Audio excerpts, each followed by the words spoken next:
Start ஆகுது. So முதலாக இன்னைக்கு நம்மளுக்கு பேச போகிறது வந்து சரோஜினி ஜெகதீஷன்.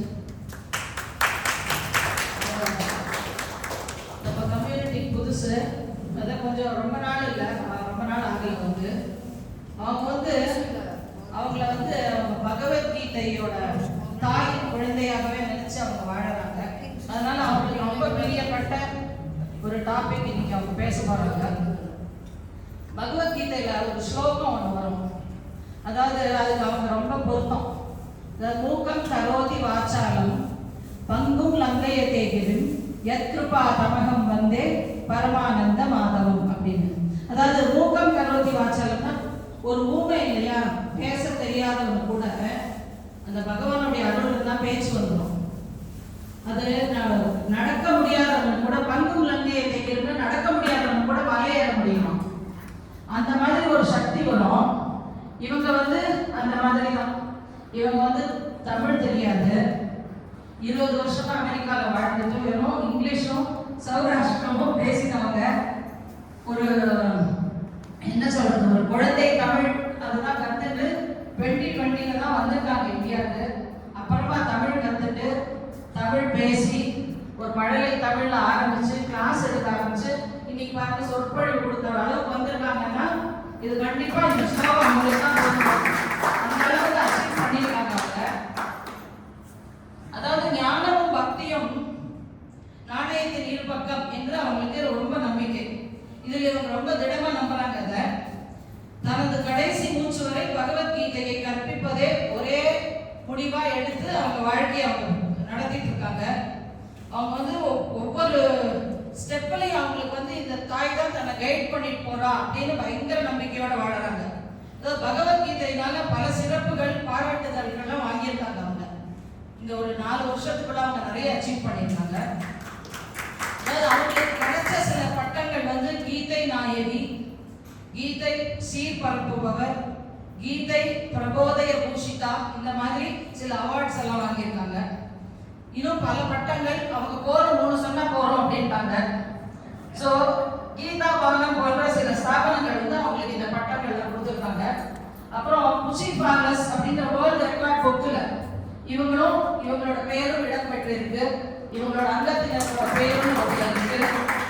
புதுவையில் ஸ்ரீ அரவிந்த் ஆசிரம் கேலரியில கீதையோட ஸ்லோகங்களை இவங்க வந்து தகுந்த உச்சரிப்போட சொல்லி புக்ல பேர் வந்துட்டு இவங்களோடது. அதுக்கப்புறம் இப்ப வந்து இன்னும் டிசம்பர் 4ஆம் தேதி அன்னைக்கு டிசம்பர் 2ஆம் தேதி அன்னைக்கு மதுரையில அழகர் கோயில் போற வழியில ஒரு காலக்கிணறு பிருந்தாவனம்னு ஒரு கோவில் இருக்கு. அதுக்கு எய்தாப்புல லலிதா சகஸ்ரநாமமும் விஷ்ணு சகஸ்ரநாமமும் ஒரு யஜ்யம் பண்றாங்க. அந்த ஜப யஜ்யத்திலையும் இவங்க கலந்து கொள்ள போறாங்க. இன்னும் 200 பேர் இவங்களோட சேர்ந்து ஒரு ரெக்கார்ட் பண்றதுக்காக மதுரையில் அதை பண்ண போறாங்க.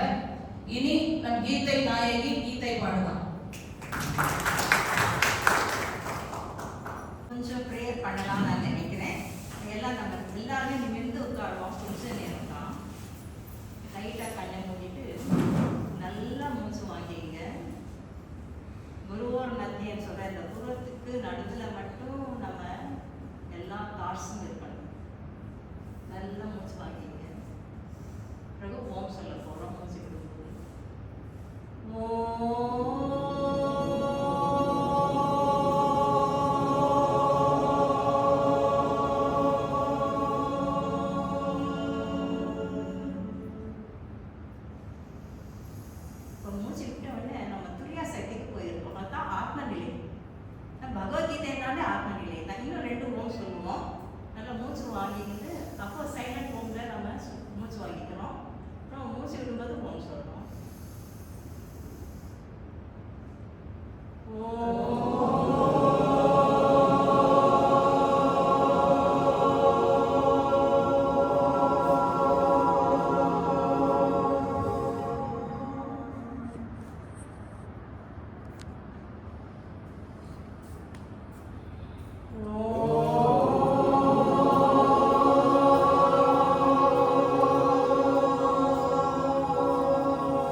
செய்வது அது எல்லாருக்குமே தெரியும். அந்த மகாரம் முடிச்ச உடனே அது 3 நிலை இல்லையா? அகாரம் என்பது விழிப்பு நிலை, பிறகு உபாரம் என்றது ஸ்வப்ன நிலை, ஸ்வப்னா தெரியவங்களுக்கு கனவு நிலை இல்லையா? பிறகு 3வது மகாரம் என்று ஆழ்ந்த தூக்க நிலை, ஆழ்ந்த தூக்க நிலை. இந்த 3 முடிச்ச உடனே நமக்கு ஒரு அமைதி ஏற்படுகிறது பாருங்க. அது துரியா சக்திக்கு போறாங்க. முடிஞ்ச பிறகு மனதை அப்படியே அடங்கிடும், எங்கேயும் போகுது. நல்ல எண்ணங்கள் கெட்ட எண்ணங்கள் எதுவுமே இருக்காது. அதுதான் மனம் இல்லாம மைண்ட்லெஸ்னஸ்ன்னு சொல்லுவோம். அந்த அளவுக்கு நம்ம அவ்வளவு ஒரு ஆழ்ந்த நிலைக்கு போயிடுறோம். அதுக்காக தான் ஓம் முடிஞ்ச வரைக்கும் எப்போ வேணாலும் நம்ம செய்யலாம். காலையில செய்யறது ரொம்ப நல்லது.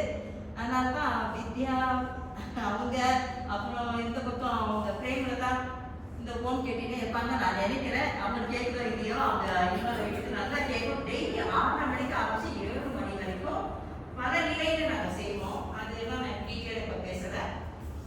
இப்போ இன்னொரு சின்ன பிரேயர். ஓம் ஸ்ரீ கணேஷாய நமஹ, ஓம் சிவ ஓம் ஸ்ரீ சரஸ்வதி நமஹ, ஓம் ஸ்ரீ குருப்யோ நமஹ, ஓம் ஸ்ருதி ஸ்மிருதி பிராணானாம் ஆலயம் கருணாலயம் சங்கரம் லோக சங்கரம் சங்கரம் சங்கராச்சாரியம் கேசவம் பாதராயணம் சூத்திர பாஷ்யம் கிருதௌ வந்தே பகவந்தௌ புனః புனः ஈஸ்வரோ குருரார்மேதி மூர்த்தி பேத விபாகினே व्योमवत् व्याप्त देहाय दक्षिणामूर्तये नमः। ओम सदाशिव समारंभां शंकराचार्य मध्यमाम् अस्मत् आचार्य पर्यन्तां वन्दे गुरु परम्पराम्। ओम समस्त जन कल्याणे निरतं करुणामयं नमामि चिन्मयं देवं सद्गुरुं ब्रह्मविद्वरम्। ओम सहना भवतु सहनौ भुनक्तु सह वीर्यं करवावहै तेजस्विनावधीतमस्तु मा विद्विषावहै। ओम शान्ति शान्ति शान्तिः। हरिः ओम।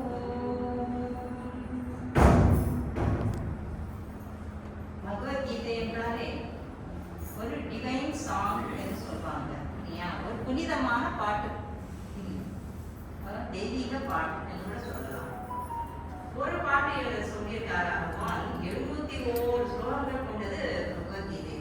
18 அத்தியாயங்கள். நான் அந்த 18 அத்தியாயத்துல ஒவ்வொரு அத்தியாயத்திலும் கொஞ்சமா சொல்லணும்னு நான் நினைக்கிறேன்.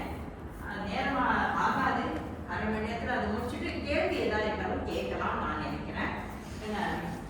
அவ்வளோ செய்ய முடியுமா? இது இப்போ தோன்றதை அது அப்பா தடவை யாராவது முடியும். இப்போ பகவத்கீதையில 3 விதமா நம்ம பிரிக்கலாம். ஃபர்ஸ்ட் 6 அத்தியாயம். நான் யார் என்கிற ஒரு கேள்விக்கு பதில் கிடைக்கிறது. நான் யாருன்னு பார்த்தா இது உடம்பா, இந்த மனதா, இந்த புத்தியா, இல்லது என்னுடைய கர்ம பலனா? அதான் சொல்லுவாங்க இல்லையா, அன்னமய கோஷா பிராணமய கோஷா, இதெல்லாம் நிறைய பேருக்கு அதெல்லாம் பேசிக் திங். அப்புறம் மனோமய கோஷ, விஞ்ஞானமய கோஷ, ஆனந்தமய கோஷ. என்னடா பெருசா ஆனந்தமய கோஷா இருக்கு பார்க்க வேண்டாம். அதுதான் நம்ம பாவ புண்ணியங்கள் எல்லாமே அதுல தான் அடங்கி இருக்கு.